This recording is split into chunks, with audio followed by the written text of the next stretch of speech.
Bonsoir à tous, Nato, bonsoir. Bonsoir. Vous êtes l'invité ce soir, vous êtes artiste peintre et vous venez d'exposer dans une galerie de Lansvata, une série de toiles sous l'intitulé Corps. C'est un projet lauréat, Nato? Oui, de la province sud. Donc c'est un projet que j'ai présenté après une exposition qui a eu lieu à Paris et qui était sur les chemins de la déportation. Alors justement, voilà, on revient sur cette exposition. En 2011, vous avez présenté pour l'année des Outre-mer une toile qu'on voit ici, qui est une représentation de corps dans un bateau des négriers. Oui. C'est un thème assez fort. Cette toile est toujours à Nouméa. Est-ce que vous la destinez à un musée, par exemple celui de la Guadeloupe ? Oui, j'aimerais bien justement qu'elle parte, puisque je me suis inspirée d'une gravure de bateau de négrier, et donc j'aimerais que cette toile puisse figurer dans ce musée. Alors justement, parlez-nous de votre peinture. Corps, pour avoir vu vos toiles, ce sont des corps allongés, oui, alignés. Expliquez-nous pourquoi cette représentation. Alors en fait, j'ai repris ce thème donc de l'alignement dans ces bateaux, et j'ai voulu faire une série donc de toiles qui sont all over, ça veut dire qui peuvent déborder du cadre de la toile. C'est ces corps alignés qui sont en fait une représentation de l'humain, et notamment dans son côté de résignation et inéluctable au niveau du destin.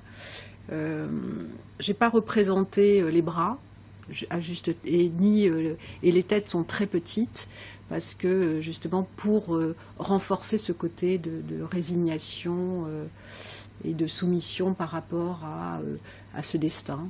On a pensé que les corps étaient sans tête. C'est faux. Oui, c'est faux. Les têtes sont très élevées, enfin très en arrière. Oui, en fait, le cerveau et tout ce qui peut amener une décision humaine ont été un peu gommés. Les bras, les mains et le cerveau. Donc les têtes sont réduites, mais elles ne sont pas décapitées. Alors, ce sont des corps souvent masculins, voire androgynes. Oui, plutôt androgynes. Pourquoi parce que en fait, dans le côté androgyne, c'était l'homme, la femme, et puis après, certaines toiles, c'est effectivement des hommes, mais ça n'a pas tellement d'importance en fait. C'était vraiment la résonance des corps qui devait être. Alors vous utilisez de l'acrylique, oui. Vous utilisez des pigments. Oui, beaucoup de pigments, parce qu'on a on a des nuances de teintes qu'on ne peut pas avoir avec un tube acrylique normal. Et donc j'utilise beaucoup les pigments et des toiles qui sont très peu enduites, donc qui donnent un petit peu un côté rugueux, et donc on peut avoir des impressions avec très peu de frottement. On a tout de suite un volume et des ombres. Avec du dessin aussi, à la craie noire, c'est ça? Oui, alors j'utilise effectivement de la mine de plomb, de la craie noire, du fusain aussi. On est vraiment dans l'expressionnisme, on n'est pas dans la mièvrerie de la déco ou du patchwork de couleurs où on recherche un beau ou un esthétisme à n'importe quel prix. Il y a quand même une volonté d'amener à la réflexion. Oui, bien sûr. Il y a d'ailleurs un très beau texte que m'a écrit Jean-François Vernet au sujet de cette exposition, et où il parle d'existentialisme, de philosophie du corps, de l'humain.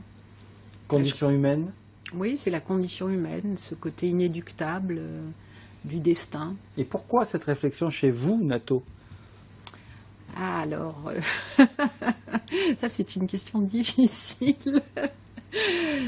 Pourquoi c'est peut-être parce que, effectivement, pour moi, la peinture, c'est quelque chose qui est intérieur, et une réflexion peut-être plus poussée de l'être humain, une sensibilité peut-être particulière, d'empathie. Merci Nato Merci pour à être vous. venu nous parler de cette exposition qui a eu lieu, certes, mais qui sera certainement réaccrochée, peut-être, on l'espère, Oui, ailleurs, ailleurs. et en tout cas qui vaut le détour. Merci encore. On peut revoir l'entretien sur votre site internet, il s'affiche au bas de votre écran. Restez avec nous, l'Infosoir continue. L'info continue, retrouvez-nous à 19h30.